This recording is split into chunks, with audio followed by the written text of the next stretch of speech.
Coffee is the second highest traded commodity on the planet. 2.5 billion cups of this stuff get drunk every day, although that number includes the US, and I'm not sure if you've had that pour-over watery swill that they call coffee over there, but when stacked up against great Aussie coffee, it's just not the same. There's a company in the Swan Valley that's taken the idea of quality Australian coffee and really cranking things up. FiORi Coffee has been waking up Aussies with their brews for over 10 years. The bloke in control of the roast here at the FiORi roaster on the beautiful Oakover Grounds is Lindsay Davies.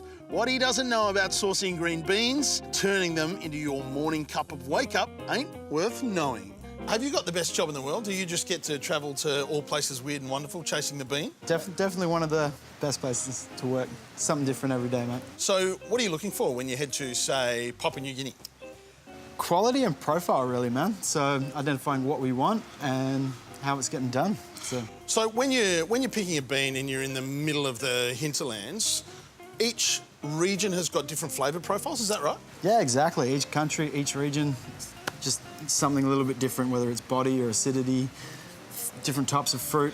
Every place has something good to offer. So when you're back here and standing in front of this great big machine, when you're blending up, what's your thought process? What do you go through when you're making a blend? Identifying what I want out of it, really. So whether I want it to be chocolatey, fruity, have heaps of body, cut through 16 ounces of milk, identifying what it is first, and then trying to get it to that stage. So you're going to do a blend for me today. What are you going to do? So when I was in Ethiopia, I come across this really good natural processed guji. So really fruity, got some really good flavours and some good body. Cool. And then what I'm going to mix with is about 60% of Colombia, just to clean it up and add a little bit of acidity to it. So the end result in the cup, a nice, balanced, round, soft, supple, acidy, cool, funky thing, right? Yeah, exactly. All right. Well, let's get cracking. No worries.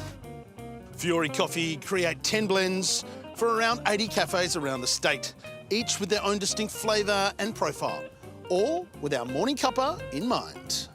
There's a couple of things that I look for when I go into a new cafe to make sure that they're on top of their coffee game. First thing, the beans have got to be ground fresh. As soon as you grind a bean, it starts to go stale straight away. You can see the second thing is that I'm tamping down pretty hard. 15 kilos of pressure is the industry standard to make sure that those grinds are nicely compacted. The third thing is how long it sits pouring this espresso. 25 to 30 seconds is about right. What happens is all the hot water comes through the head, infuses all of those lovely coffee grinds, takes out all of the oils and those lovely rich flavours, and hits down the bottom of that coffee cup. Any longer than 30 seconds starts to extract some bitterness. We're looking about right now. Milk is really important. Above 68 degrees, the fat compounds within your jug start to dissipate and the milk goes really thin. So you lose all that sweetness, you lose all of that richness, texture and velvetyness. On top of all that, it's really important that the roasters know what they're doing. Well, I reckon with the guys here at FiORi, we're in pretty safe hands. Cheers.